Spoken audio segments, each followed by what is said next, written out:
And we are back with another Black with No Cream podcast. New episode every single Wednesday and Sunday. I am your host, Ben Haggerty, aka Ben Real vs. World.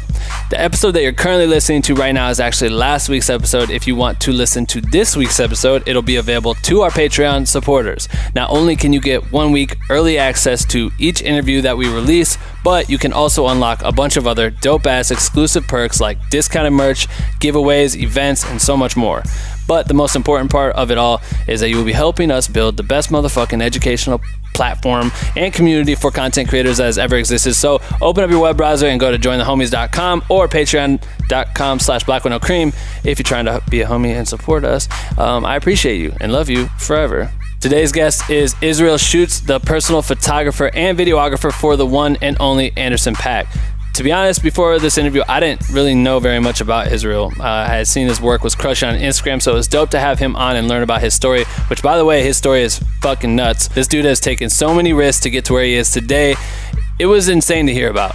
Prepare for a wild conversation, my people. Israel Shoots. If this is your first time tuning into the podcast, you're probably wondering, what does Black with No Cream stand for? Black with No Cream is a private content creator group fueled by caffeine, or at least I take my coffee Black with No Cream, but you can drink or not drink whatever caffeine you fuck with and still be a part of our community. We are a free private group on Facebook open to creators of all kinds, aka if you make videos, if you're a photographer, if you do marketing, management, editing, dancing, etc., etc., etc., all creators are welcomed. Our private group has been growing rapidly. We have a shit ton of members working together. They're sharing content, they're asking for feedback, they're passing tips and tricks along to one another with the goal of pushing each other to become the best motherfucking content creators on earth. And you can join our group if you want to by going to bwnc.com/join. We would love to fucking have you. Please join. All right, that's it. Leave us a review on YouTube or iTunes so people know we're lit. The merch is coming. I announced that in the last episode.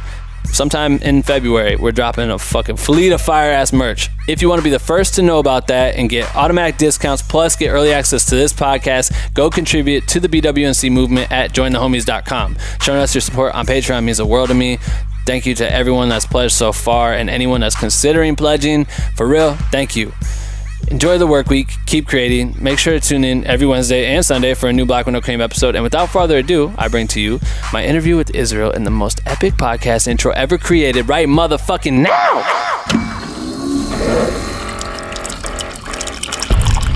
Attention. If you stop this podcast recording at any time, you will die. I don't want to die. Do you want to live? You have 24 hours to share this podcast with 5 people or you will die. I'm kidding, you won't die. You're just weak shit for not sharing. And the winner of the best motherfucking podcast goes to...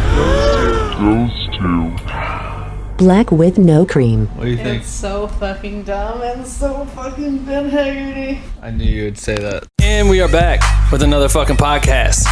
Israel Shoots is the name that plays the game on Instagram. What's up, player? What's up, man? How you doing? I'm good, man. How you doing? Good. Tell me about your day. Now, you literally just told me I'm gonna wait to tell you about my day on this shit because my day was fucked. Yeah, my day was fucked. I just got back from Australia and jet lag hit me like crazy. Oof. I've been waking up like at 5 in the morning. Yeah. Which is pretty cool because like I'm like, yo, I'm down. I could do so much shit now. Right. So this morning I woke up at 4:30 in the morning. I tried to go back to sleep and I was like, you know what, I can't. So I did all my laundry from tour. I fucking folded that shit, color coordinated, cleaned my room, made breakfast. Damn. And by that time it was 9:30. You're fucking organized. Yeah, and I was like sick. Well, my car also didn't start. Right. So I was like, cool, I'm gonna take my car to the mechanic around 9:30. But then around 9:30 I just was like, oh man, let me just take like an hour nap. So I closed my eyes. Next thing you know, it's I wake 4. up to my mom like blowing me up, and it was fucking 5:30. Damn, cash the fuck out. Yo, jet lag is a very serious thing, bro. It's never really hit me though. This Really? is like the first time, and I just woke up and I was like, fuck, man, my whole day is fucked. So I had to Uber over here because my car didn't work. Dude, I'm so glad you texted me too, because I don't know why. I don't know if this happens to you, but like my calendar is switching whenever I change time zones. Yeah. So I don't know if I put our date in there when I was in like Colorado or some shit, but it had me had this at 8 o'clock, and then I was just pulling up your feed to text you like, hey, where do you need a parking spot or whatever, and then you like text me like, on my way, and I'm like, shit, this is at 7. I'm like scrolling back in our chat like, fuck, running around setting this shit up. And damn, my tour manager was like organizing stuff, and I get notifications of him changing times on Google. Yeah. And like I don't know where my time zone is because it was like, oh, rehearsals at 12 in the morning, and I'm just like, what? No, I'm not fucking going to that shit. I'm pretty sure that's not true. Jesus Christ. Yeah. Anyway, you shoot for Anderson Paak. Yeah. You've been shooting with him for how long? It's been about, I think, 2 years now. Damn. Yeah. That's a good chunk of time. Yeah. I mean, I feel like his buzz really caught a wave maybe 2 years ago. It was just then. I was transitioning. His old videographer, Micah, was helping me transition in, and that's when it was like starting to really take a buzz. That's crazy. Yeah. We can talk about all that shit at some point, but I don't want to get into it right now. Clickbait, you feel me? Let's go back to when I flew home from India. Oh yeah. It did the same shit to me where you were fucked up. Bro, it literally sent, but we flew, it was like a 30-some hour trip, and then when we got to LA, it was supposed to be 9 a.m., so I'm like, all right, Z equals, sleeping all the way, get here, 9, I'm feeling like, fuck yeah, I just beat the shit, and then got like lunch, and it was like 11 o'clock. I'm like, I'm gonna take a nap. I woke up at 11:30 or something p.m. Just kept sleeping until the next day. Like literally slept 24 hours. It was fucking nuts. Like, but that shit threw me off. I got sick after that just because like you change time zones. You also change like your eating habits. You're changing like your sleep patterns, all that shit, everything, weather, all that shit fucks up. So you've literally, I mean, he's been playing all over the place. So you've been around. Yeah, last year. Well, in 2018, we went to, I think it went to a total of 23 or 24 countries. Fuck. Yeah. That's a good. It was insane. Damn. Yeah. All right. So, shooting for him, have you shot with anyone else? Like, I guess if you want to call him fucking famous or whatever. No, I mean, like, not like working for them, but I've just, just shot other artists. Yeah. What's been your thing like when you got started? Was your passion always like photo, music driven? Always music driven, but more towards videos. Yeah. So that's how I got into the game, was just doing video. But honestly, right now it's literally half and half. My heart is half video, half photo. Yeah. But on Instagram, like, not many people know that I do video. Right. But that's because I kind of I'm working on other stuff that it'll come into fruition later on. Secrets. Tight. What I mean, for the video shit, when you're with him, are they interested in providing a lot of video content, or is he mainly just like photo driven on his Instagram for Anderson? Well, like I said, we're working on something. Yeah, but I mean, it's in 2 years' time. Like the ratio for him is video to photos, because I feel like anytime I ever see him post a video, it's like a raw, super raw moment. That's also like a part of my job. That my job is to make those raw moments. It's like it's just funny. He's like, every day is another day to go viral. He like knows the internet so well. Yeah. So we're like, all right. He's like, man, put down that fancy ass camera. Just record it on your phone. Make it look raw. Wow. And I'm like, all right, cool. Like, fuck it. If that's what you want. It is true though. Yeah. I don't know I was listening to a podcast the other day, and they were talking about. I was listening to this. I'm a big fan of of Logan Paul. Oh, nice. I just sometimes that's like my dirty pleasure where I binge the fuck out of his channel. But he has a podcast, and I like studying him as a creator on YouTube because he's just dominated the shit and that's fucked up so hard, and it's so interesting to me. Yeah. But he did start a podcast, and he was interviewing a paparazzi guy, and the paparazzi guy was someone that like maybe had paparazzi'd him before, and they must have just been like, yo, come on our show or some shit. So anyway, they were talking to this dude, and he started talking about the art of the video and like what people are purchasing and what they're using, and how no one really gives a fuck what it is. They just want to see those moments, to where vertical videos don't matter. And if you look at like someone like an Ellen, almost all the time, all she's promoting is those like viral moments, those little viral moments that mom caught of the cat jumping up and like hitting the baby over or some shit. Yeah. And like, I think that's crossing over into every other platform, where if it almost looks too glossy sometimes, people won't give a fuck because it looks too produced. Yeah. And like raw is, VHS, everyone's using these fucking DAD cameras and all this shit. Like it's becoming like a thing again. So maybe the art of like making these like stylistic raw moments is more appealing to people currently versus like shooting 4K. Yeah, I think for the time being, that's definitely the case for sure. It's interesting. Yeah, like, so what I'm working on right now is like, I'm working on a documentary for Anderson. Yeah. That I've been working on for like over a year now. Yeah. That's like my big project Cool. right there. That's gonna be dope. And some of it I'm shooting on like 1080p slow motion, and some I'm shooting at 4K. And I was talking to my friend, and I was like, man, I'm worried about like the quality and the loss of quality. And then I was talking to him about it. I'm like, well, we should have gotten a red. And then at the end of the day, you know, all that really matters is the content that you're providing. Like no one else has that voyeuristic like view into like those moments that I have. So no, it's super that's true. what really matters at the end. I agree. I think I always have that debate often with like gear and like, is it important to have this? And like doing Beyonce and Jay-Z's tours, like I was considering getting a red. I'm like, fuck, should I just buy a red and send it and just use that shit and then I can get rid of it after tour or whatever. And it came down to me hating heavy shit. Yeah. Like for real. Especially after Coachella, because I was shooting on like the Alexa Mini the whole time. It was so heavy. My back was all fucked.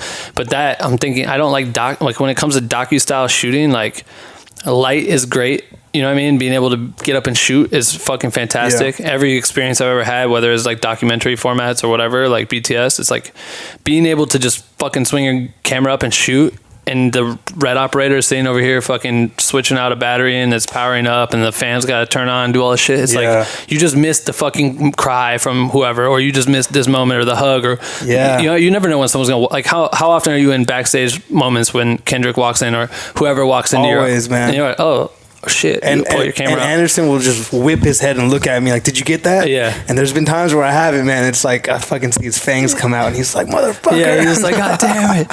Shit, that's so crazy. Like I'm on my game when it comes to that. Yeah. Like I have to be on your game, so I agree with you completely with that. So when you know, earlier on, I like taking it back and then working our way forward, but like starting at the jump when you were younger, were you doing anything creative like with cameras and shit at an early age, or? Yeah. You were? Definitely, yeah. What kind of things were you doing? Well, my dad, he would always like, it's like funny, my dad would always put a camera on a tripod like during like Thanksgiving dinners and shit. Right. And he would just press record. Let it run. And let it run. And after a while, like I would look back and watch it.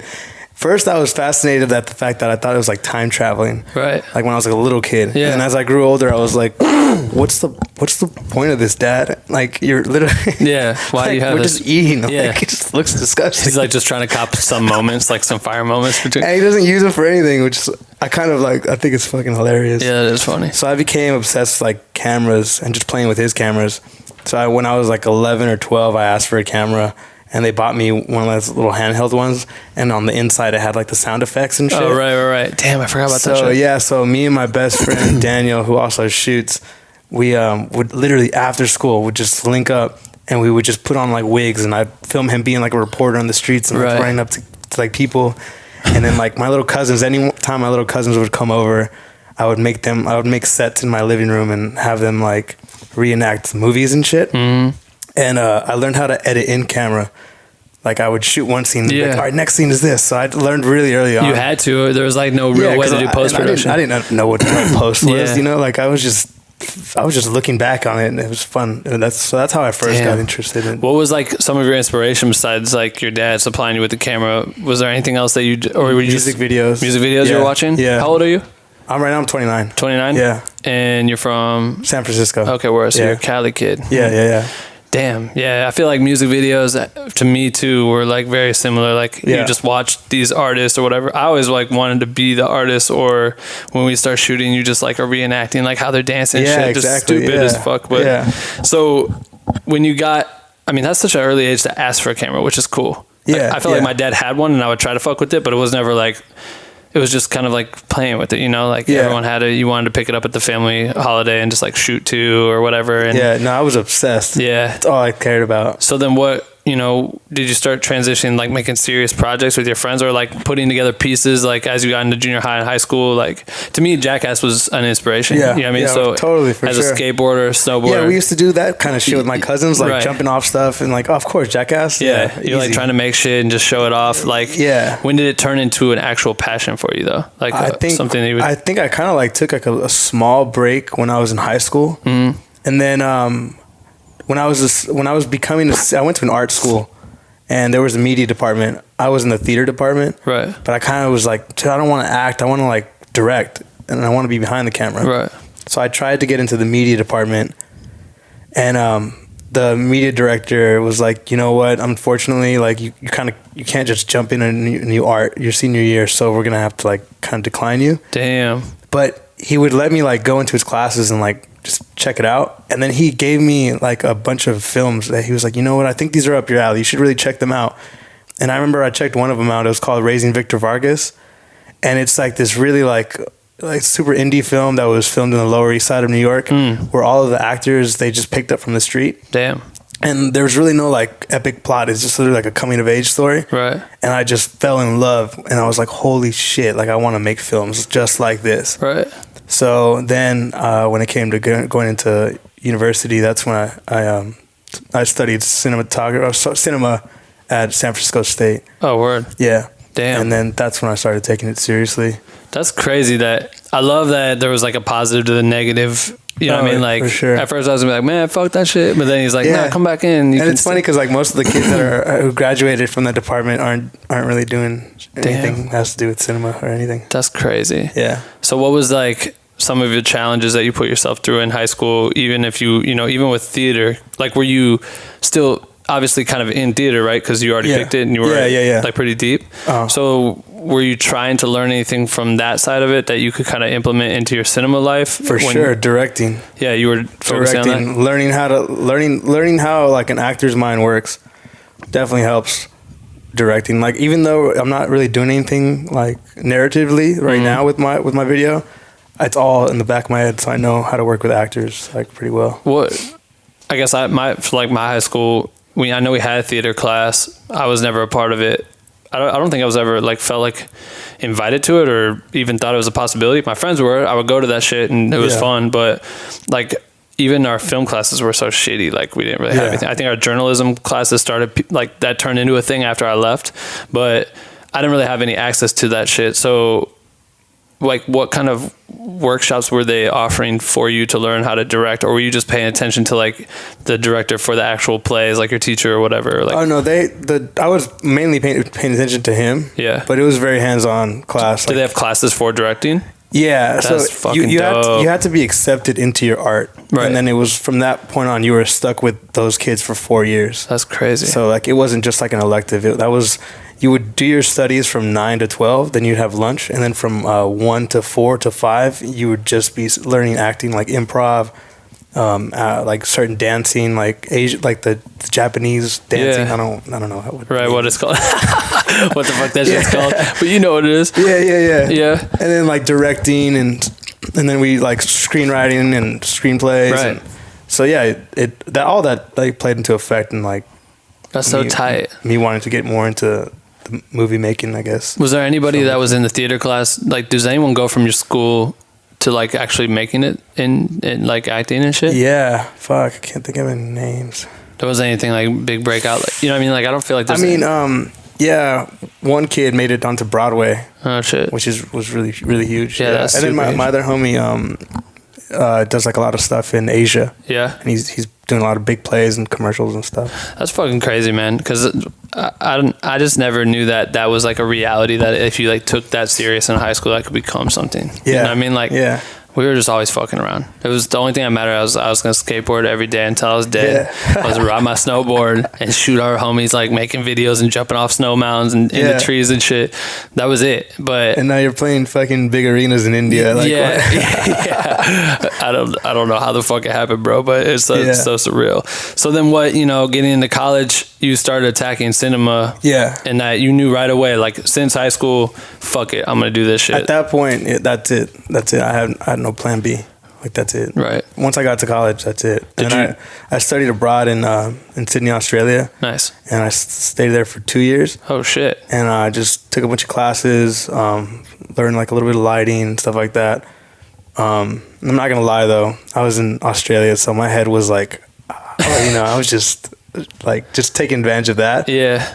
But then I went back my senior year, and I remember I made a project, and it was like my final project, and I passed all my classes with A's when it came to like cinema, and like my classmates were always like coming up to me saying my shit was really cool, and the teachers were giving me compliments and stuff like that. So I knew I was on the right track. I knew I was doing something right. just based off like feedback and my What grades. were you making? Like, what were some of the class projects? Do you remember anything? Yeah, one was just like about these two brothers, and one of them, they were like used to be close. So cheesy now. I fucking love talking. We just watched some of my shit I made in high school. That shit's trash. Yeah, it was like two brothers, and one became like a crack addict, and the other one became the crack dealer, and like. Sounds fucking intense. That's fucking really crazy though, because the one we watched was my homie was a crackhead and he was doing crack in school, and I was like trying to help him get out of it. What's wrong with us? Dog, man? I don't know. I got a D though, so that's pretty fucked up. I got an A. That's fucking crazy. Oh, fuck. Which is crazy too, because I heard like one of the teachers that I had in the video, like we walk in or whatever, and I'm documenting, but I'm like his homie, so it doesn't make any sense. And he's like walking around all fucked up, and then he goes into the classroom, and there's like a real class happening, but the teacher was like my homie, so we walk in, and he's like, "Where's the stuff?" She's like, "It's in the back," and he like goes back there and grabs like a fucking couple $1 to like roll up, and then go back to the library and just like do some lines. And she now is fired apparently because not having to do none of this shit. I wish I bet it would have happened from this, but fast forward to now, like some kids vaped in her class, and I guess she was like let it happen, and then they fired her ass for that shit. She was the G. She was so tight. And our fucking now principal was in my shit too. I'm telling her about how my friend's doing drugs and I want to rat him out and all this shit. Dog, it is the worst video I've ever made. It is the worst. This was pretty bad. Fuck. But it was good at the time. But I don't believe you, because like my friend, like I feel like out coming to this coast, I meet more people that are from here, and like you guys are just closer to it. Oh, definitely. So for like, sure. I feel like your options were better. Like you guys been making shit, like, and so at an earlier age, like my friend showing me all his early. I'm like comparing it. I'm like, what the fuck? Yeah. Like why? This isn't fair. You shot on fucking like really really nice cameras and had like casting calls and shit. Yeah. I'm like, what the? I didn't know what a casting call was. That's crazy. I just called my friend Jason.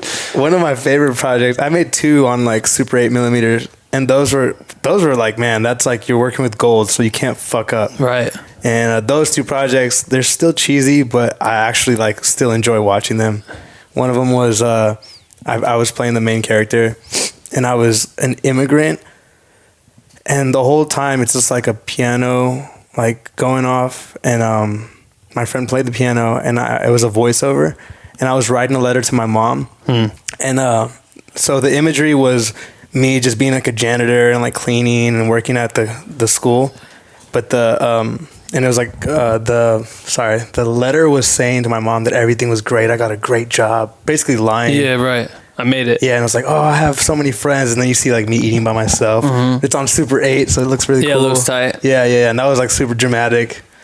The other one was like this kid, this like punk rocker, like blonde surfer kid that was going around like bullying everybody. Fuck yeah. And then he's like drinking alcohol in class, and then he passes out, and all of a sudden like his dream state comes, and it's like Rod Stewart playing, and it's like he replaces day. Wait, and what? Yeah. It replaces day, and he's like being super nice to everyone. Yeah. And, like, but it's fucking hilarious. What's the juxtaposition there? I have no idea. I don't know what I was trying to say. That's so tight. I love Rod Stewart. Let's go. Yeah. Yeah, that'll Shout change out your Rod day Stewart. real quick. Man, that's fucking funny. Do you have those online anywhere? I do. Do you? I do. Send a link, dog. Let me put that shit in the podcast notes. All right, damn it. What is it on your YouTube channel? Facebook, something? I gotta find it. It's probably on like one of my 15 YouTube channels that I've had. Yeah, I hear that. It's there though. Damn. I'll show it to you guys. Some classics. So when did you kind of turn it like from a hobby to like a business? Like, did you? Oh shit. Did I just do that? Shit. Yeah. All right. We're good, right? Yeah, we're good. Yeah. When I think. Oh yeah. Now I know. All right. I came back from Australia. I graduated, and then where I'm from in San Francisco, well, just San Francisco in general, there's so much talent. You know, there's graffiti, there's skateboarding, there's, you know, a lot of music. There's just a lot, like people making clothes. Everyone there is just really creative. You know, it's always been that way. And a lot of my friends were making music, and I just felt like I was watching Vice, and I was super inspired by Vice at the time. And this is back like in 2011, 2012 or whatever. And I was like, man, there's nowhere for like my friends to be seen, but they have great shit. So me and 2 of my best friends got together, and we were like, fuck it, let's just make a collective. So we made this collective, and we called it Hungry Ones. And we would film a documentary, a short doc on like a featured artist, and every month we would put one out. Damn. And it was like it was pretty well made, Yeah. And we had like merch, and we had like opening nights, and like and then we'd make like little side videos. That's when I felt like it could be a business, but we just didn't know how to utilize it and actually make money from it. Right, like that's all kind of hobby still. Like yeah. Like every month we were just making something. We're like, oh man, like we're actually doing something, and we had like so many plans. We're like, we can go to every city in the world and find like one creative person, and, like make a documentary about them. I mean, I feel like there's the food fucking guy that travels around. Like, you're pretty on point. So that was then, and I started making a lot of music videos for those people. And but then like it just kind of fizzled down. It was a lot of work. Yeah. And we all had like to juggle like 2 jobs. What kind of work were you doing like for your side hustle shit? Working at coffee shops, working like catering food and stuff like that. I worked at a deli. Yeah? Yeah, that was the funnest job. Was it? Yeah, for sure. Why? It was just my homie's deli, bro. Like, oh, really? Yeah, it's sick. That is dope. Damn. But so yeah, I started like making music videos. I made some music videos for Duckworth. My homie A1 goes by Adam Vita now, and that one got like fucking tons of views. What kind of productions were they? Like, was it still just you shooting by yourself? Was it me and like a couple homies? Yeah, like super low budget. Like $5 in the gas tank type shit. You directing it, or were me directing it and shooting it, editing it, everything pretty much. Super low budget, and then I made a short documentary from my friend who goes by Mr. Carmack. He's like a really, really well-known producer. Oh, word. In like the EDM trap world. Yeah. But he's really big. And I was making one, going with him to like EDC, Hard, and like all these big festivals. And then he introduced me to these guys named Snake Hips. So I started working for them. And then I was at one of the festivals called Hard Summer. Yeah. And I was with Carmack, and he was like, yo, I'm bringing over this guy named Anderson Paak. This was like 6 years ago. Oh, shit. And I was like, wait, what? Anderson Paak? I'm a fucking fan. And he was like, oh, shit, really? And I was like, yeah. He's like, all right, well, he's going to be on stage, so you better fucking film that. Right. So I filmed that, and afterwards... He was going to be on stage doing what? Like, you were still working for an EDM artist? Yeah. But so he was like, he was going to be like, oh, yo, like take a break from his set and then bring out Anderson. Yeah, right. Who at the time had like this song called Drugs that was pretty big. Mm-hmm. And so Anderson came out, I shot it. Then we go back to the trailer with Carmack, and Anderson's there. And this is the trippy part.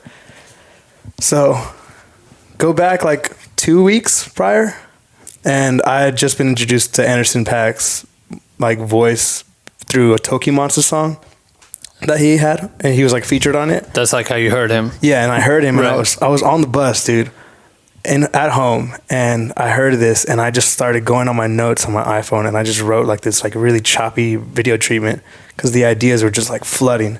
So I wrote it, and I had saved it on my phone. I never really thought anything of it. Like fast forward, and I'm in this trailer with him.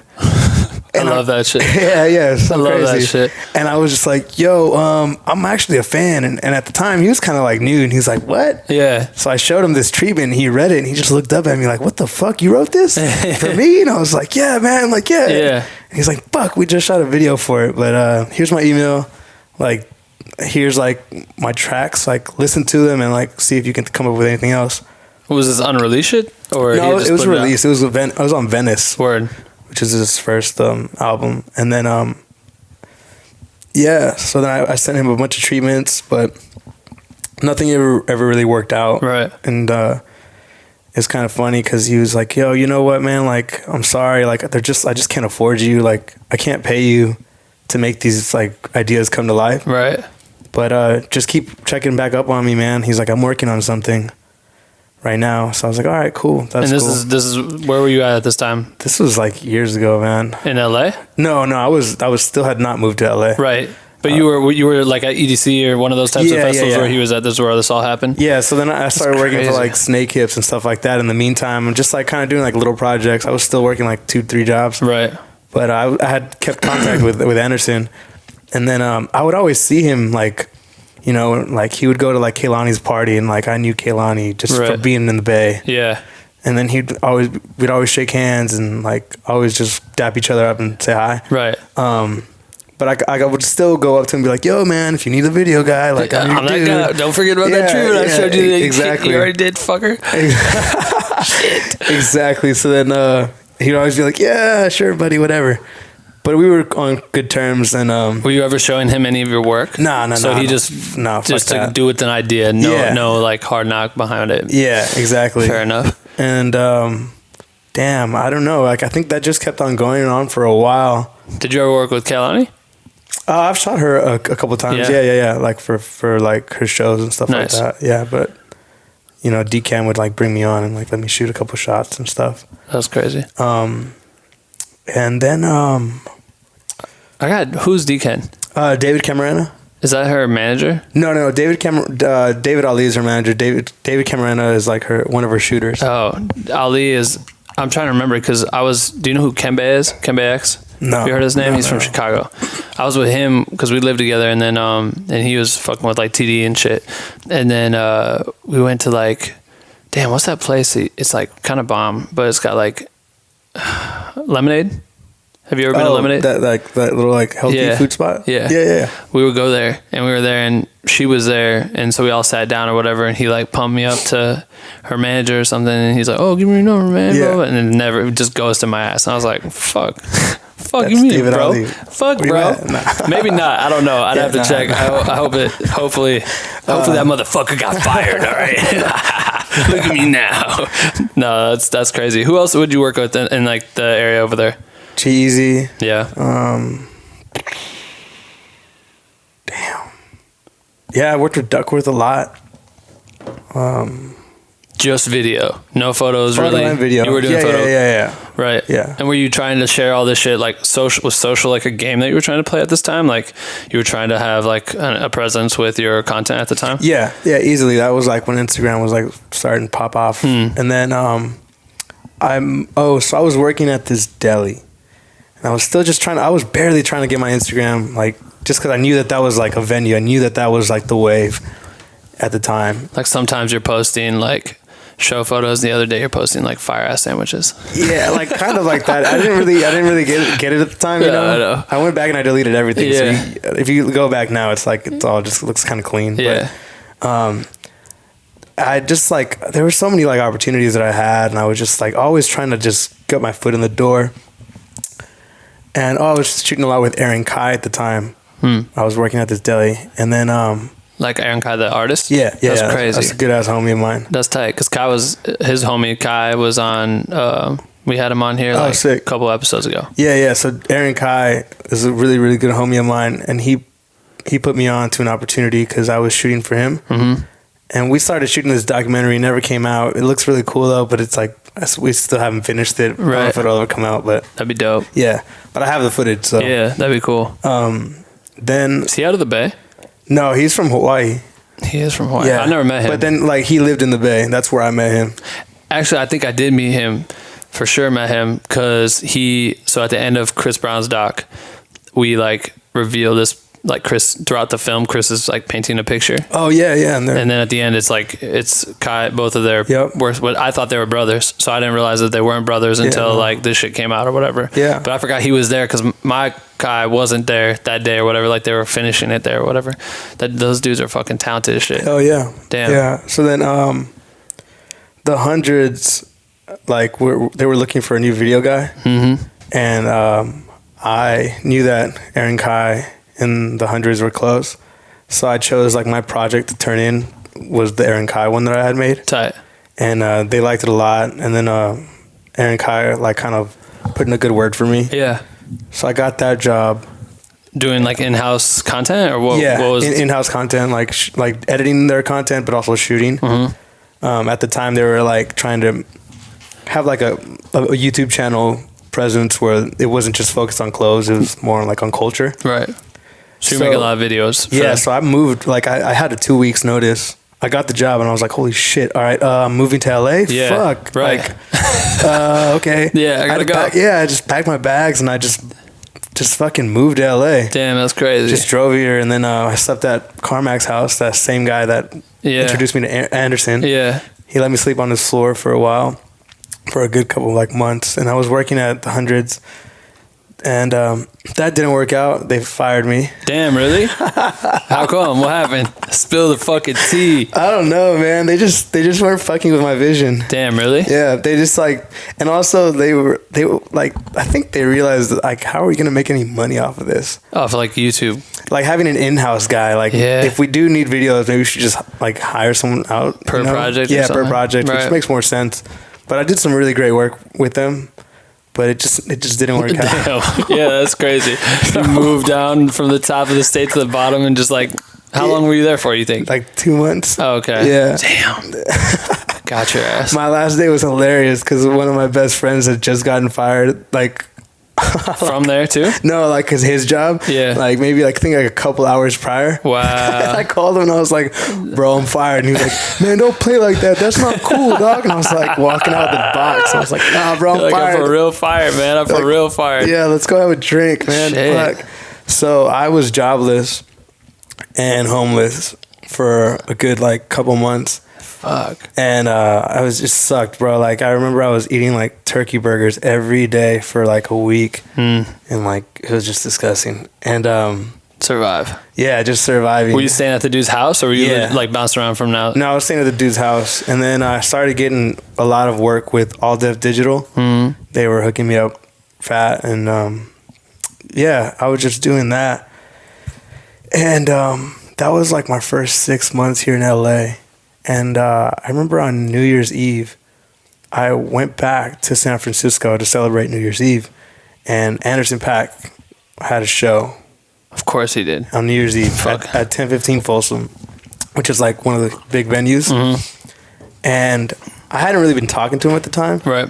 But for some reason, me and my girlfriend at the time were like, "Fuck, man, we really want to go."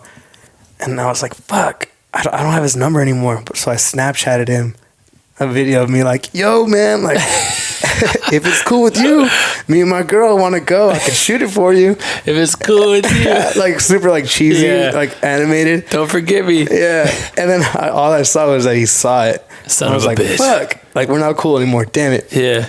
I found another plug. I ended up going inside, and then I found another plug inside, and they're like, because I live there, so they're like, yo, here's some backstage passes. Right. So what the fuck? Yeah, me and my chick like went up there, and there he was, and he was like, "Yo, you actually made it in." I wasn't gonna help your ass. Yeah. I'm trying to make money, bro. Yeah, I was like, "What the fuck?" Yeah, I made it in. And we get to talking, and he's like, "Yo, Israel, you still doing that video shit?" And I was like, Yeah, I am. He's like, "You want to be my new video guy?" And I was like, what the fuck? And I was drunk, bro. It was like New Year's Eve. And he looks at his manager and he's like, "This is the guy. This is the guy." And I was like, what the fuck is going on? Were you shooting this show? No. So you were just chilling. Yeah, I was cameraless. So still to this day, he hadn't seen your shit yet. I'm sure he saw some of my shit. But you said you weren't like sending and stuff. Yeah, so he just fucking sent it. Damn. Shout out. Shout out to Anderson for that super send. Fuck, that's crazy. Just like having the leap of faith, I guess. What the fuck? So then the label budget came in. He was trying to figure out how to spend it. He's like, "Yo, you want some of this bread?" Okay. It was crazy though, and I was just like, "This is fucking bizarre. Like it's finally happening." And this shit is funny as fuck. I go to his manager, and his manager's like, "So what? You got this?" And I was like, "Yeah." And he was like, "Okay, call me on January 10th." I was like, "I can call you tomorrow." He was like, "No, January 10th." And I was like, "I need 9 days to recover." I was like, "Let me have 9 days to recover. All right? I need to sit in my bed." So I was like, "All right, fine. January 10th it is." And at that point, I was like, "Why is this shit so weird, yo?" I don't know. Yeah. For real, what did he need 9 days for? Like, I have no idea. I want to watch Lost. No. He's like, "I'm only on season 2. I've already scheduled my days out." No, it all makes sense. Why does he sound like really tough? Is he like a his tough manager? dude? Yeah, is his manager crazy? Yeah, he was. It was. Yeah, it was. Yeah. Not with that dude anymore. No. But he was like a tough dude. Yep, That shit's always intimidating. It really is. Like, you got this, cool. Like that kind of vibe. Yeah. I was like, whoa, okay, bet. Yeah. At that point, I wanted to get out of there because I had already like milked the cow. Don't want to stay there any longer. I was like, all right, thanks for the opportunity. I'm gonna go get drunk and celebrate. You're getting the contact and shit before you get right. Of course. And then so Dude, those were like 9 days of pure agony. I was like, what is going on? I know. And then on January 10th, I called, no answer. I call again. I'm just like, fuck, what's happening? I text him, and all he says is, do you have a reel? And I was like, fuck. Yes, I do. Turn it off and fucking made a fire ass reel. Yeah, right there. Right there. Got one of my like roommates or whatever to give me one of his like songs. Because I was in a house full of producers, which is pretty cool. Word. And yeah, just used that, sent it in. And they're like, okay, cool, we like this. I was like, all right, so what now? But I got no word. Then the next day, I'm sleeping on my friend's floor, and I get a call, and it's his manager, and he's like, meet me at this address right now. I'm texting it to you. Bring your camera. Be ready. And I was like, fuck, okay. So I jump out of bed, and I go to this address, and there's this like brand new BMW i8 with the red bow on it in this like house that's like under construction, and there's no one there that I know.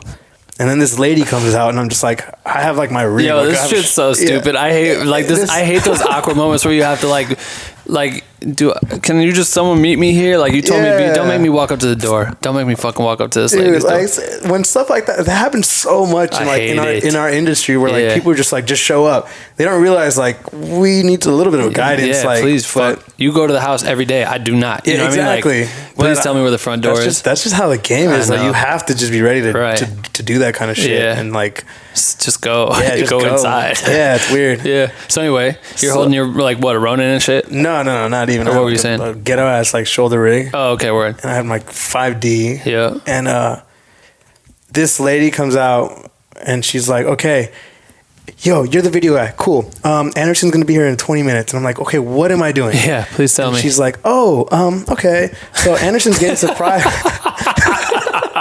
Oh, okay. You're completely green. Cool. Let me. Yeah, and she was like, Anderson's about to show up, and he has no idea that this car is coming. So we want you to capture his surprise and see if you do a good job at doing so.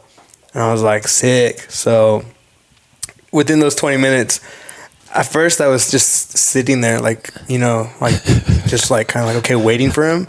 And I was like, nah, man, this is your big shot. You better look fucking busy. So I just started filming like B-roll of the car. I was just gonna say that's what I would have done.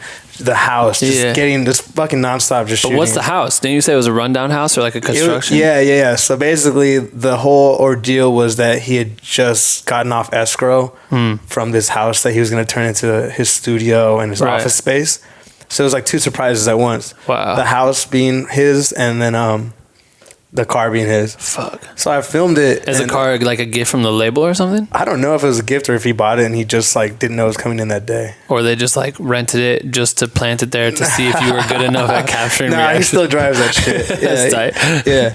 So that happened, and then so you like were shooting B-roll, you captured his reaction, you cut like a video out of it? Yep, right. That same day. Right. And then the next day they were like, yo, he texted me personally. Yeah. I was in fucking like Ralph's. And I was like, yo, this is Andy, you killed that shit. You're about to have the best year of your life. Are you ready? And I was like, I remember just like jumping up and down at Ralph's, bro. You're about to have the best year of your life. Yeah, he said, this year's going to be crazy or something like that. And then I officially was like on the job. Holy shit. And I went to him with my next gig was going on Ellen with him. And I was just like, bro, I remember when he went on Ellen, dog. I remember watching him be like, this dude's gonna be so big. This is it. Fuck, what was the first performance he did? There was some time where I saw him play and I was just like, I don't even remember his breakout. Fuck. Yeah, I don't know it either, actually. I don't know what it was that made. I just remember him getting up, playing drums, being able to bounce around, sing, do all this multitask shit. Yep. And I'm like, okay, this dude is fucking. There's something saucy about it that's new. Yeah, for sure. Damn. Yeah, so that's how it started. Straight to fucking Ellen. Yeah, and then I was supposed to go on this like huge world tour with Bruno Mars because he was opening for Bruno Mars. So this was all like February-ish, and then 2 years ago. Yeah. Right. Yeah. And then they're like, all right, man, like, give us your passport. You're about to go all over Europe with him and Bruno Mars. And I was like, holy shit, like, this is like my just dream. Like, it just happened right now. Then like a week before I was supposed to go to the Bruno Mars tour, they call me back and they're like, actually, Bruno doesn't want Anderson to have his own videographer, photographer. Yep. So we're gonna have to like have you stick behind. I was just devastated. Bruno, you're trash. Call his shots fired right now. That's fucking trash move, hater. It felt like that at the time. Like, and every time I'd hear a song, I'd be like, man, turn that shit off. Right. But it's not like that anymore. Like, it's fine. Oh, it's you and Bruno are boys? Nah, I've never even met the guys. But that's what I'm saying. Fuck him. Like, just make a rule. Like, don't let me film during your show. Like, you know what I mean? That's what they're cautious about. Yeah, so that's what it was. But he would have like these side shows, like out, like not in the arenas, but like these little like headline side shows. And they hired this other guy like local guy, to just go around and shoot those. Right. And he would send me the content. I would edit it, and I would implement it into his Instagram. And I would be like basically content managing his Instagram for him, like while he was over there, over here. So that was pretty cool. Like I still felt like I was a part of the team. So at this time, did you find a home and shit?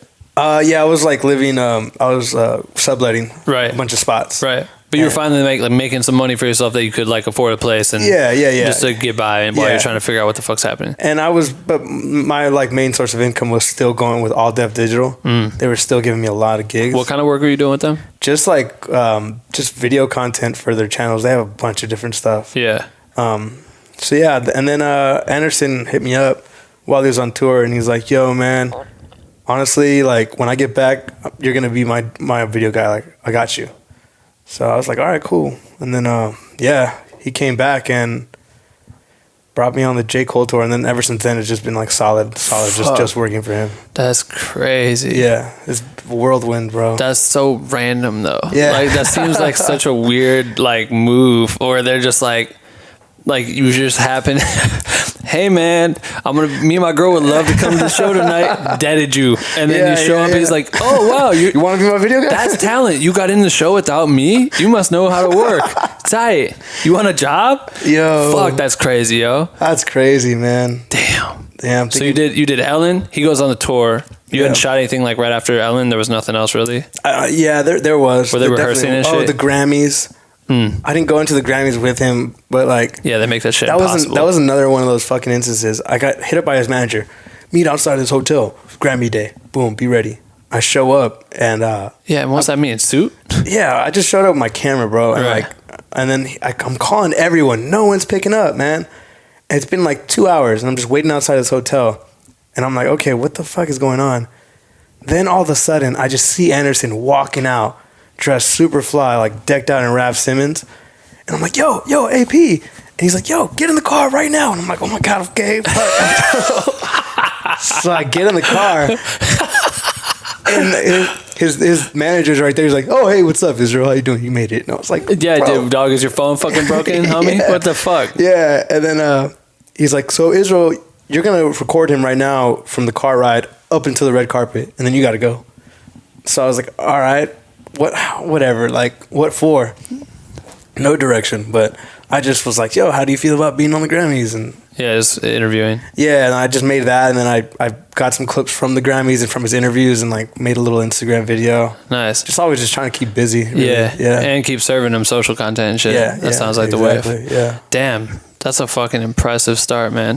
That's fucking crazy. So while all this shit was happening, what was your, like, you know, your dad gave you a camera when you were trying to figure it out down here and getting fired from like the hundreds and shit. What are your family thinking about this shit? Like, are you having conversations with them about all this? Yeah, they're confused. Yeah. You know, the traditional Mexican family. Mm-hmm. Like, you know, I'm the only one in my family. My sisters are creative, but I'm the only one that like made that and like took that and ran with it. Mm-hmm. So, my mom just didn't really understand, but she just wanted me to like be on my feet and make money and survive and eat, you know, just like being a mom. Damn. So then my dad was like the one that was like, hey man, fucking pave your way, you know?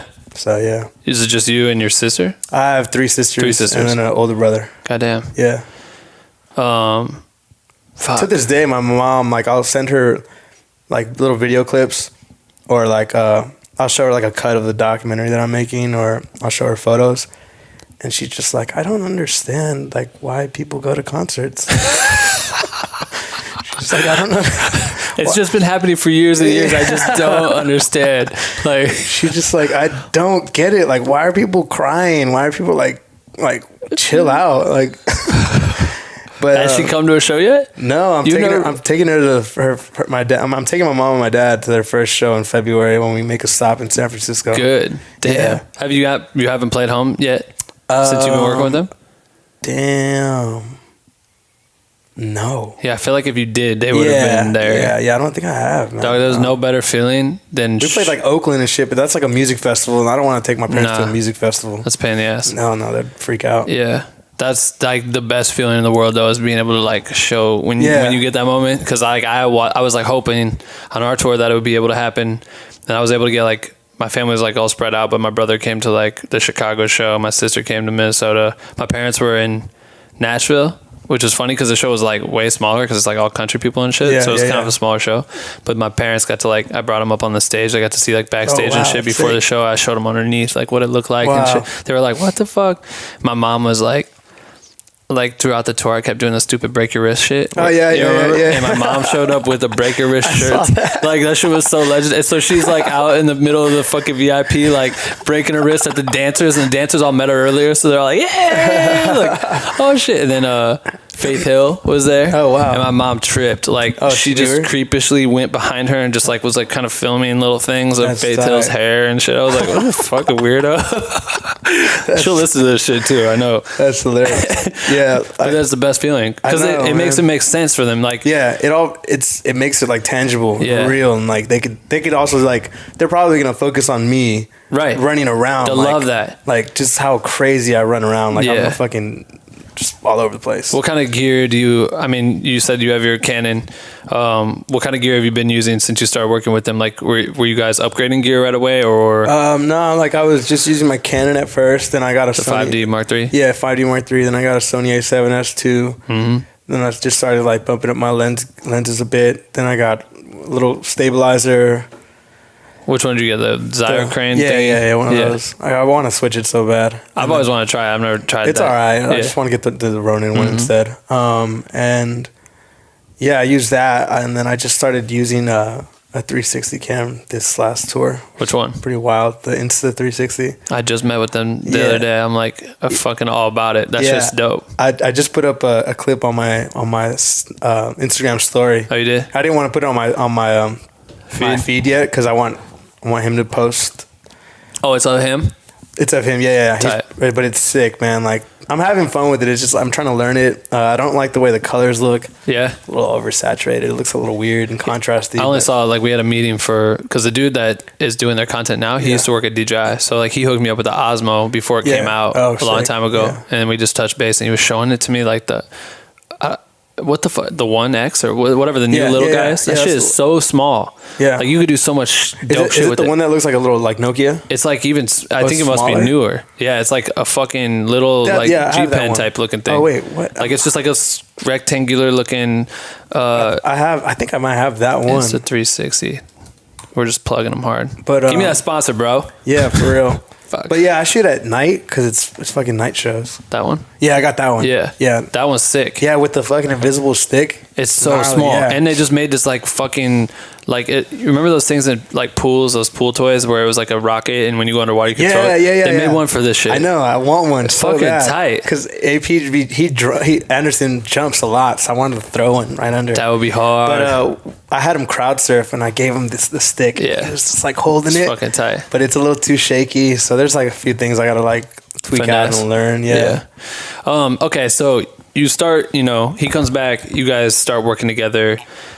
What kind of like, what was your day-to-day start to become? Because you're just editing at the time. They're sending you content, you're editing. Obviously, you know how to create shit. Or is he going back off the tour and going straight into like recording? Or what do you do off that tour? Bruno tour. Because he came home and you guys started. Yeah, he came home and like, man, it's kind of a blur. That like this past year is more clear to me, but that 2 years ago it's a little bit unclear.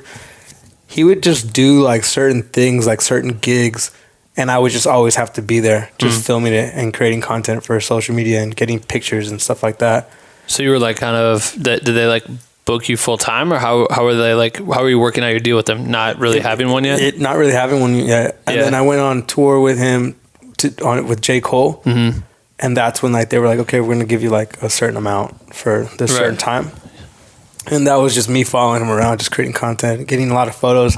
That's when I started realizing, like, holy shit, like, I'm really about photography.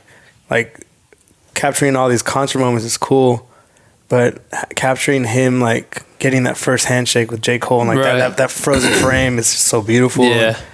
And so I just started, like, really honing in on my photography. That's tight. What was some of the challenges that you were facing on that tour? That was your first tour, right? Yeah. Well, no, you said you'd flown around to like EDM shows and shit. Yeah. But this is my first tour. Like, yeah, and like sleep in a bus and shit. Exactly. We were flying at the time, but yeah, just you were flying. Where were you at? Europe? Just all over the States. There was a whole flying. You guys were flying for that tour? Yeah, we were flying for that tour. It was a little bit different. Yeah. Damn. Yeah, it was a little brutal, but that is brutal. I don't know whose choice that was, but yeah, that was cool. But my challenge was, okay, I'm fucking filming a show every night. How do I make every video different? Right. And then he was like, dude, I don't need a fucking recap for every show. Mm-hmm. Just like make it little, like grab a couple here, a couple here. So I did that. And then he was like, all right, now they're all starting to look the same. Like, give me something different. So I made one video about like the challenges of like being an opener for a headliner and not having the audience always vibe with you. So I would show like some of the audience just like on their phones and texting. I would show him like being kind of bummed out after a gig. And then I contrasted that with him having a really good show to end it all. That's dope. And he was like, yo, all right, like storytelling, you know? Yeah. How long was that piece? 1 minute, man. Oh, that was an Instagram piece. All Instagram pieces, yeah. Wow. And then after that tour, I was like, okay, like I'm just always constantly aware of the fact that you could always get snipped, bro. Like in this industry, you can get cut at any fucking moment. You got to be on your fucking toes, like always trying to think of a new idea to bring to the table. Hashtag the hundreds. Yeah. Yeah, for real. Never forget. Yeah, I don't wear them anymore, but it's all good. Yeah. And then so wow, did that feel like something that could happen to you? Like you always feared you would get next? Really? For sure. I just all my life I've felt that way. Yeah, right. I'm just always kind of like on my toes. Mm-hmm. And so I just started coming up with new ideas. And then when we got back from tour, I forgot what happened, but I was just still doing like random shows. Then around like December of 2017, I was like, you know what, man? Like, he's working on his album. I'm constantly in the studio with him. Every time he's in the studio, if it's at 1 a.m, he'll call me and be like, Israel, come over here right now. I'd go to the studio. Like, I'd drop everything just to make sure I was there. And I would take photos and take video. Right. So I had all this stuff, and I didn't really know what I was using it for.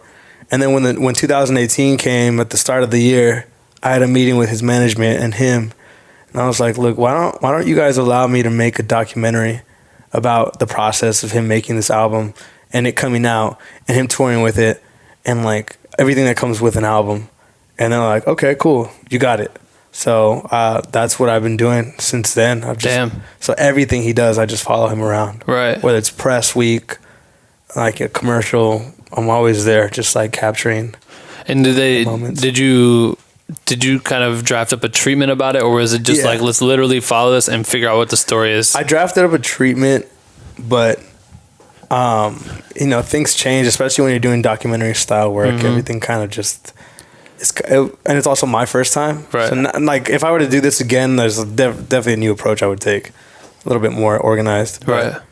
So for the time being, it's kind of just like me just filming, but with certain like thoughts in the back of my head of like how I would line up the story. Right. And so now the storyline is pretty much a year in the life of Anderson Paak. Was it instead of his tour? Yeah. Okay, right. Well, so just like him running festivals. Right. But he's not, did he do a tour this year? Last year?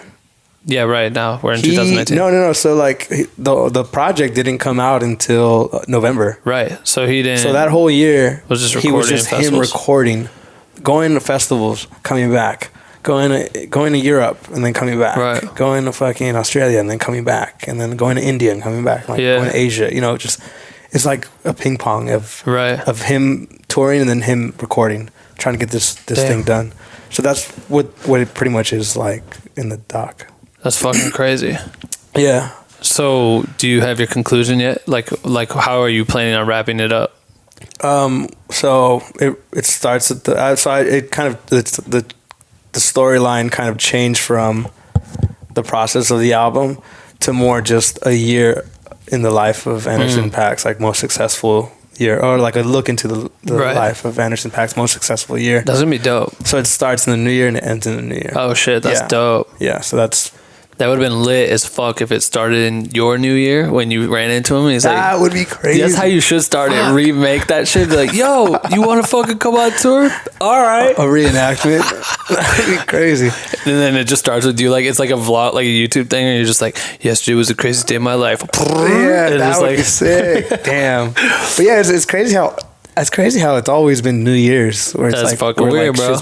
Shit's been popping off. Yeah, it's like your timestamp thing. That's fucking Low-key, nuts. yeah. Shit, that's gonna be fucking. So have you thought of ways that you want to distribute it? Obviously, I'm sure some of the shit's you don't probably talk about, but we don't really know right now. I still have to finish editing it. Fuck. And it's hard to fucking edit, man, when you're like constantly doing something. I fucking know. Yeah, I know, right? I know, it's just and it's tough. like I'll have a week to fucking edit, and then I'll get thrown like little things, like little fucking things to do. Have you thought about like bringing in someone else? I have, but it's kind of fucked, man. Like I really want to because it'll help me out a lot, but at the same time, it's weird because I already have it so envisioned in my own head, and I don't know if I can trust anyone to bring that out. Yeah. Also, the way I had it organized is completely Trash. just like in my head.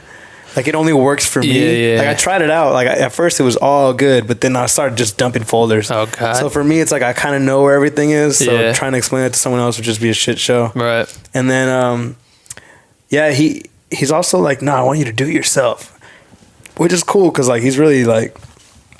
He's setting like a certain bar for me to reach, and I really appreciate that. Yeah. He's trying to test me. Right. He's a really cool dude to work for because his work ethic is just out of. Well, it sounds like he's been paying attention to like he knows what he wants since the jump. Yeah. We talk about it. We have a lot of meetings together on like what we want to show, what we don't want to show. And he's like, nah, man. Imagine if you brought out this project, and it's your fucking project. You directed it, you shot it, you edited it. Right. He's like, how epic would that be? It's your baby. And I was like, all right, man, fuck. Let's fucking go for it. That's it. So I'm trying to finish it within the next month and a half. Yeah, that'll be dope. Yeah. That's kind of what I did with Q's shit, but it was like the weekly doc. Not weekly doc, but like micro dosage of it or whatever. And it didn't even get completed because the motherfucker just sat on it and didn't put out the last 2 episodes. It's just crazy. Yeah, I watched those. Those are sick. Yeah, the last one, there's 2 left. Yeah, damn. Never been seen before. Fuck. I'll show you the 6th one. It's just hilarious. I've always liked those kind of videos, and I've always wanted to do some of those for Anderson, but he's just always kind of been like, I don't know about YouTube, man. Like, do people actually watch it? Yeah. And so since I'm kind of done with the shooting of this doc, my next thing is like, okay, so what do I provide for you for this next tour? Like I have to, before the tour starts, I have to like kind of give him like a spiel and like a written statement of like what I want to provide for him. I don't want to just be like, oh, I'm just shooting. Like, no, there's got to be a reason for me to be on that tour. So I'm gonna approach him with like, yo, we should check out like, try doing these YouTube like series. Those would be dope. Or if he thinks his platform's Instagram, just do IGTV. Yeah, IGTV is kind of like, does anyone watch it? But I don't know. I think if he made people watch it. Yeah, I have one IGTV thing. I've never done one. But it's fucking hilarious. I'll show it to you. It's fucking hilarious, man. I gave him his own like little variety show. It's fucking Anderson? Yeah. So it's fucking hilarious. You did it on his channel? No, it's not out yet. Oh, it's not. We never put it out. Damn. It's so fucking hilarious. Because I don't know. I think that like it is just an avenue where you could upload long form content and it could exist. Obviously, I fuck with YouTube heavy, and I think it has its purpose and shit, and it can live there forever. And it's searchable, which is like really good. But like Instagram's not really. It's built for now. It's not built for later. You know what I mean? Definitely. I'm gonna try to convince him. So far, he's like, all right, man. I'll give you like, I'll let you try it out. Yeah. And then were you at Flognog? No, I've never been. You never been? No. Because I took a picture of him and Q together backstage, but I don't remember if he had anyone with him there. Probably not. This was like right when we got done with the tour. Like, when is Flognog? I don't even know. now. It just happened, right? Yeah. What month are we in? January. January, yeah. Yeah. Anyway, he was back there. That was like my first time running into him. Oh, sick. And they were just shooting the shit, and he had some fucking funny ass sweater on. I don't remember what it was, but I liked the picture. Yeah. But that's how it was too. Like for me, it was kind of one of those last minute moments. Be here. You're trying to figure everyone out. Yep. You don't really know what the fuck's going on. Yeah. It's so hard. Sometimes you just have to. Yeah, you have to kind of wing it. But producing the content too on the road is difficult. So like when you challenge yourself to that, I would definitely like tell you, especially I've done three documentaries now. Yep. Yeah. Fucking expand.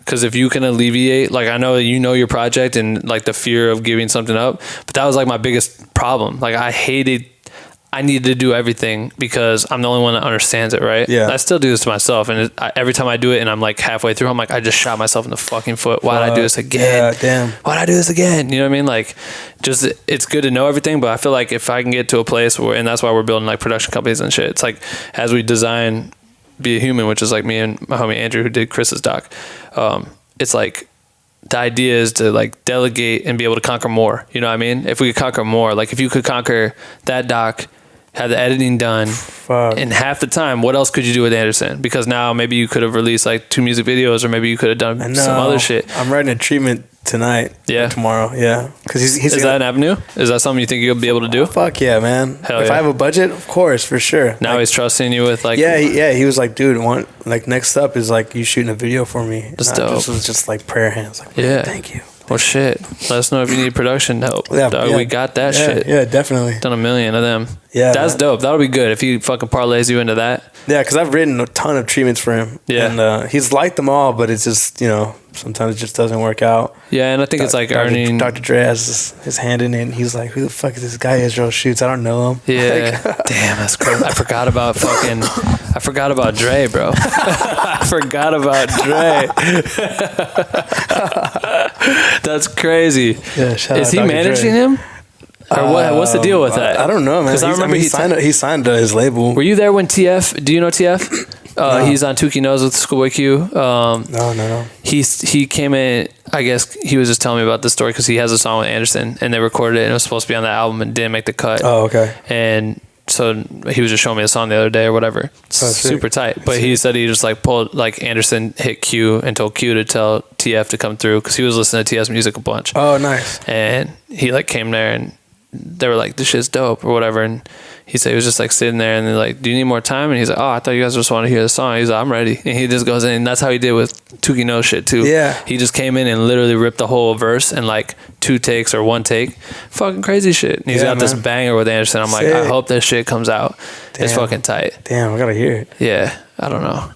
I'm sure you can find the fucking stem somewhere. You got computers over there or whatever. So then what's next for you? You got, you got the next tour coming up. Did they announce one yet or something? Yeah. So we have our next tour in February.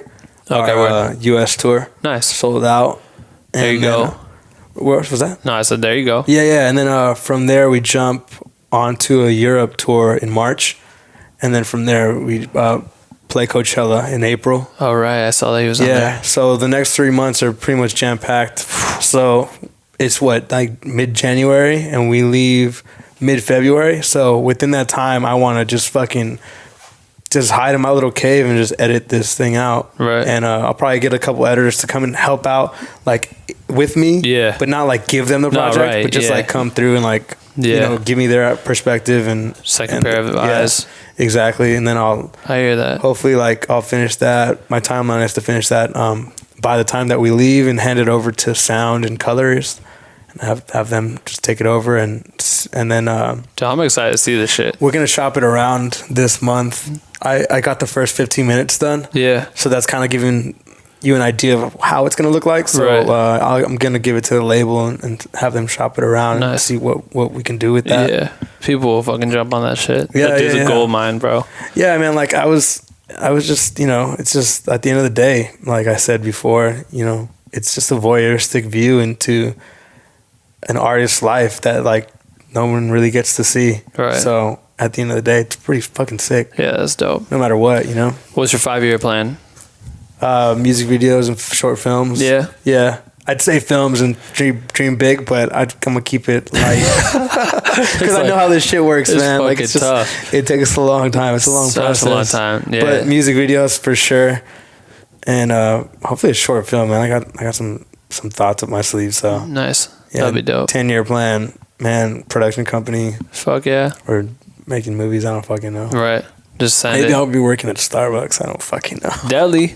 Bring it back to the deli, bro. That dude's shop still open? Yeah. Plug it. What the fuck's it called? Yo, shout out Dagwood and Scoops. Dagwood and Scoops? In the Mission in San Francisco. I got my own sandwich on that board. Are you serious? Yep. It's named after my favorite film. What is it? A Bronx Tale. Oh, shit. That's tight. Yeah. Damn, that's fucking dope. I try not to eat meat anymore, but it's got some meat in there. You'll smash it every time you come home? Yeah, hell yeah. All right, so I always let the Black Window Cream members like ask questions or whatever, and we just started this thing called Patreon. They're probably like, who the fuck is this guy? No, all you need is one of your fucking fire ass shots to go up, and the people are like, okay, yeah, he must be professional. Yes, he is. That's crazy to think say that we're professional. Stupid, that's right? Like, that's crazy, man. It's a dream come true. I know, right? Yeah. It's like when you realize that becomes a thing. Yeah. I don't know. It's fucking weird. I'm always like, I don't think I'm just doing it. I'm still trying to figure it out, you know, every time. Like, I don't know if I'm. Yeah, man. When I've been traveling, like the DMs that I get now are just like so bizarre. Like I'm just taken aback sometimes. Like I'll click on their links and they've got like fucking hundreds of thousands of followers, but then they're asking me for shit. And that's like, dope. It's weird, man, but it's cool, man. Yeah, it is really cool. That's what hard work does, man. That shit pays off.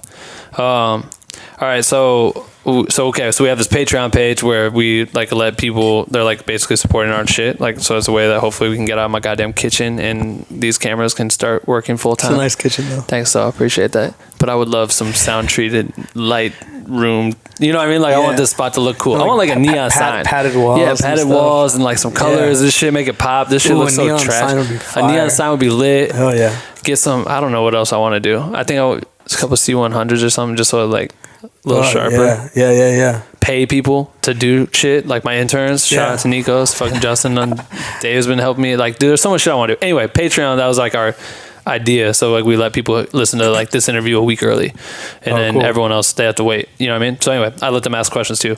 So Aisha said, I'm sure it's gonna be a fire ass interview. I can't wait for it to drop. What is your go-to lens for shooting every style ish?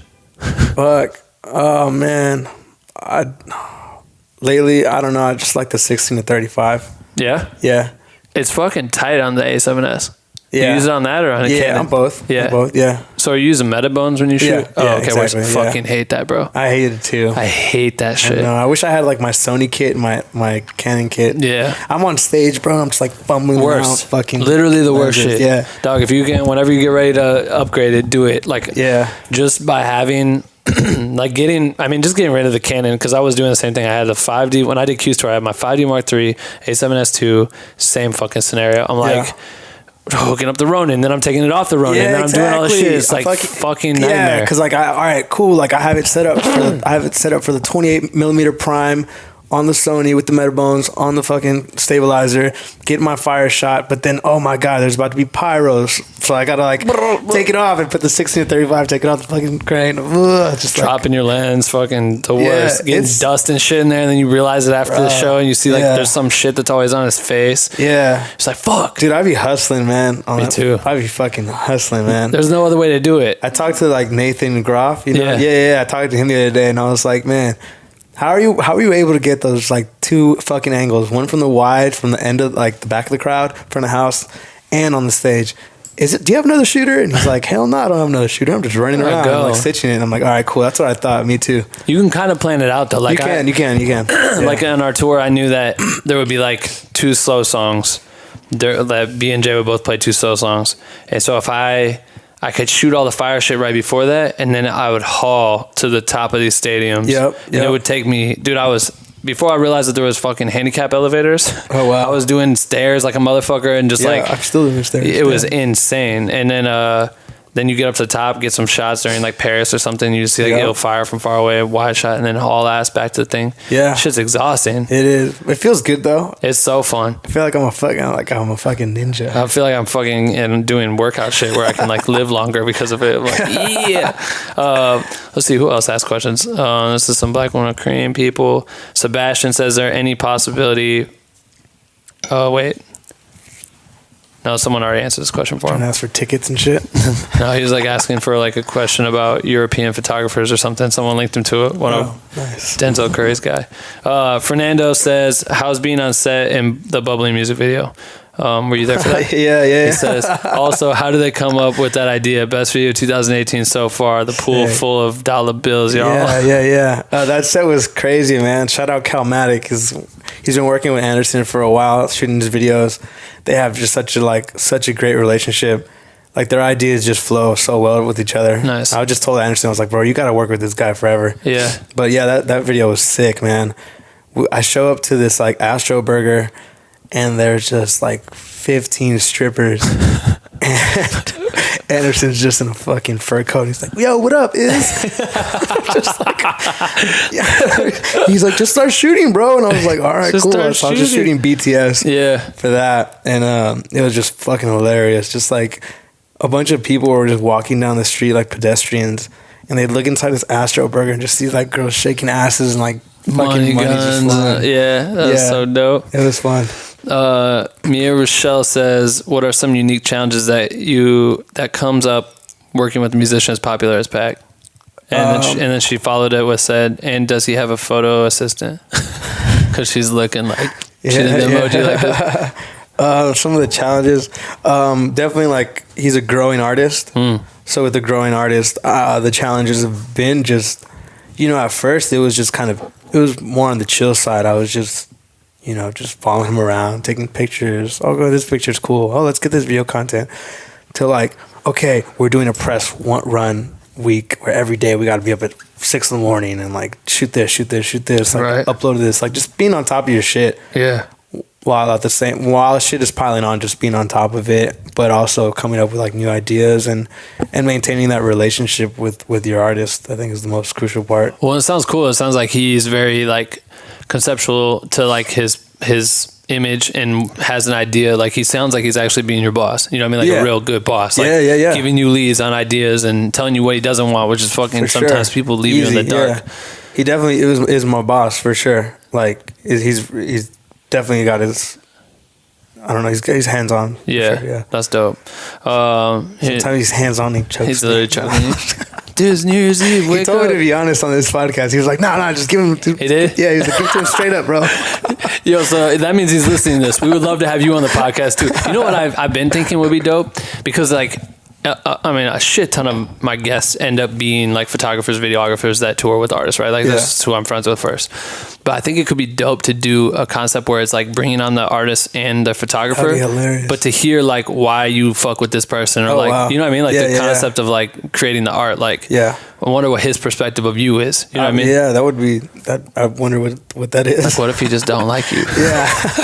What if he's just been like counting down the days till next New Year's when he's like, I can't wait to find someone else at this party. Yeah, he just thinks I'm a prick. What if he only hired people on New Year's Eve? Like he only can hire on New Year's, like some weird pact he made with himself, maybe religion thing, I don't know. Trayshawn said, programs, presets for equipment, networking, and communication tactics to bring in more business. Whoa. Shit, what? What the fuck? Fuck are you saying? Programs? Is there what? I guess I don't know. Let's spin off this. I use software. I use Lightroom and Adobe Premiere. Same. Trying to get on After Effects. Yeah. Yeah. Do you sell LUT packs? No, I don't. Why not, bro? I don't fucking know. Everyone wants your LUT packs, man. No, I don't do that. Fucking. Not at all. And I don't use presets. Yeah. I just edit everything just with my eyes. Yeah. I usually will scroll through, like, I don't know when I downloaded these presets. Like, I had the Lightroom presets that were in there. And I just, like, bounced around and see what they would do. Yeah. And then I downloaded a pack, and it, like, ended up giving me, like, 150. Oh, shit. And, like, I don't use the top half. You know what I mean? Like, I'll just go through. I'm like, I don't even like those. And then these other ones, the only ones I really scroll through, I find, like, these really cool black and white things that they do to it. And I'm just like... the black and white ones are the fire ones. Yeah, they come up with some cool looks for that shit. And then you can just fine-tune how you want it to look. But I try to stay away and just... I've used them before, but I normally, like, 99% of the time stay away from it. Yeah. Colton Batcher, I don't know. He said, lit. How does Israel manage his time on tour, and what are his main priorities, and what things get put on the back burner for when he's got some downtime? What's your day like? What's a day in the life for you on tour? How big are the venues you guys been playing? Like outside of festivals? We actually just started. We actually just played our first headline arena in New Zealand. That's crazy. So, and it was sold out. So that's where it's going now. Yeah, that's sick. Yeah, it was kind of like I forgot how I said it, but I was like, damn, this is like a look into the future. This is how shit's gonna be from now on. That's dope. But yeah, my day to day on a show day, I wake up, I wipe my balls off. I brush my teeth. I usually make a fucking cup of coffee in the hotel room, which sucks because it's like powdered coffee. I kind of like that shit. Well, like, dude, for me, like, I think I heard you say something about this, but when I come back home, like, it's like a ritual for me to just make my own cup of coffee. Yes. And it's just like that's how I start my day. Right. And it feels so good. Yep. So when I'm on tour, I don't really get that. Right. But yeah, I just pack up all my shit, get all my gear ready, go to the lobby call. I'm usually with the lobby call with the band, not with the crew. Right. And we get to the venue. First thing I do is put all my batteries to charge, make sure my memory cards are all cleared and formatted, and set up all my gear in my area. And then I sit down and I like write down what I want to shoot for that day. Oh shit. Like what are some specific spots. Yeah. And then I go and I do like a run around of the arena or wherever we are of the venue, pick out my points or whatever. Then I go to sound check and I watch him perform and I pick out certain spots of where I'm going to be during certain songs. Go back, probably have food, and then I meet up with my tour manager. We go over the set list. He tells me like where there's going to be like cryo or something like that. Yeah. So I plan it out even further. And then from that point, it's usually like, it's cutting down to the wire. Right. I go and I meet up with Anderson. I shoot his outfits. We discuss like what outfit might he wear and stuff like that. He consults with you about that shit? Yeah. Nice, yeah. Like he's like, yo, what do you think about this? He's like, you used to work at the Hundreds, though. Like. Yeah. So I help him out. Like, oh, okay. Like, this venue looks cool like this. I think this outfit. Then we go and we take some outfit pics like in the area. And then, from that point on, it's just kind of like just getting ready for the show. Right. I shoot the show. Immediately after I show the show, I take a shot with the crew, and then I go to my area. I offload all my content, and I just start editing photos right away. Right. Like maybe within 30 minutes of the show. Damn. And then I have them done within like 30, 45 minutes. And then I airdrop them to my phone, and I airdrop them to Anderson and let him do his thing. Yep. Yeah. It's a good process. Yeah, damn, I had it like... It's crazy, right? I just was like, blah, blah, blah, blah, yeah. But that's how it is. Science, yeah. But it's like so similar to our days too. Like it was pretty much the same thing. Yeah. And we'd sometimes sit there and try to like draft out what the set was going to be, or like, we'd try to figure out. Sometimes I fuck myself though. Like there'd be days where we were doing so much shit, and then by the time it gets to the show, like I had all the intentions in the world of like going and looking at the venue first. Oh, for sure. Yeah. And then you get out there and you're like, fuck, how do I get up? Exactly. Yeah. There's days like that, and there's days where I'm like, oh, I'm gonna go talk to a fan. Yeah. And I don't get to do it. Yeah. Like, well, one of his fans, like interview him. Yeah. Yeah. You miss it. I miss it, but. Shit. Yeah. At this point, are you starting to have like Anderson fans like to attack you? Yeah. It's weird, right? It's pretty weird. Yeah.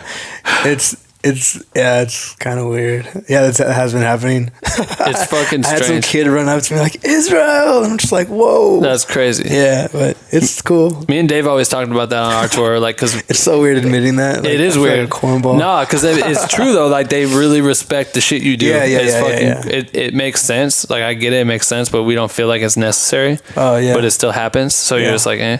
But when me and Dave were talking about, we're always like talking about the idea of like having a social presence on your shit. Like if Instagram's where you output all your content. Yeah, 100%. Like on my feed, it's just like, all right, here's a bunch of videos, here's a bunch of photos and shit. Same with Dave. He's sharing all the same stuff that we're shooting. And then, but like I would add on my stories, I'm just being like, just screaming and shit, trying to be funny and create little things. But doing that, when I go to the next show, there's like 10 people that are like, yo, man, break your wrist, turning all that shit. And then where Dave wasn't being active like that, so it would be like the exact opposite where he might slide in and I'd be like, yo, you know who Dave is? Blah, blah, blah. Oh shit, this is Dave. We didn't know. So it's like, Do you ever think about that now as you try to build? Is it? I do, yeah. Having a social presence, does that matter to you? I 100%. I think it does. Yeah. As far as like not having a social presence of like people not watching your content, I mean like above just people seeing your work, like knowing you, does that work into your master 5-year plan? Like, yeah, for sure. Because at the end of the day, like I want to build my own name as well. Right. You know, like I you know, I want my own name to like have like I want someone to be able to think of my face, I guess. Yeah. But when I'm on stage, like I wear like a little ninja mask. Do you? I run around. Yeah. That's tight. That's that was like me and Anderson's idea. Just to be minimal. Yeah. It's super minimal. But and I also don't like, I don't know. I don't like showing my face too much on like my like feed. Yeah. That's what I was gonna say. Like, I did not know what the fuck you looked like. Yeah. You know like what I mean? you if you scroll, you'll be able to see like a couple. But that's just not. I'm not taking over here taking selfies and shit. Right. But yeah. I do the same thing on the story. I fool around. Right. Skateboarding all the venues and shit. Yeah. That's just tight. Yeah. Damn. All right. This was a good one, bro. Sick. I appreciate you coming through. Yeah, man. Likewise. I actually drank black coffee. Do you usually sugar and cream that shit up? Nah, I usually put just one cream. Okay. But this was fire. Thanks. Folgers? No, it was it was Folgers, bro. It was actually a hotel coffee. Dog, I just brewed it up real quick in the morning. God damn it! Just warmed it up in the microwave. It's like a Hawaiian coffee. I don't remember what brand it is or whatever. Kona. Yeah, it was Kona. Sick. Is that the only type of Hawaiian coffee? I don't fucking know. Yeah. If fans, anyone who's listening to this shit, got this far into the podcast, I tell them, I don't know if you ever see this, I tell them that they need to go to your whatever your current Instagram, your last post is. Oh, to damn, tag it's not me. That fire. But No, I mean by tomorrow. Like if someone hears this tomorrow, maybe new. Okay, you know what I'm saying? sick. So forever, this will you'll just always see this happen. So I tell them to tag me at Ben Rovers World on your shit. Yeah, hell and then use whatever hashtag you choose, so that we both know that they listen to the shit, the whole thing. Yeah, I definitely want to see the feedback. Dude, it's fun. It's so fun because you'll get it like 5 months from now. Someone will say whatever you're about to say right now. 5 months from now. Sick. Oh fuck. God damn it. Hashtag. Oh God. You're about to pull out your phone. He's like, I got a list of notes full of my hashtags. Hashtag fucking. I don't even know, man. Help me out here. All right. I don't like to do this because I know exactly what I would pick for you. What's the name of that sandwich that you made? Oh, hashtag Bronx Tail. No, people won't know how to spell that though. How would you spell it? BRONK. BRONX. Yeah. Yeah. No, fuck that. Just put hashtag.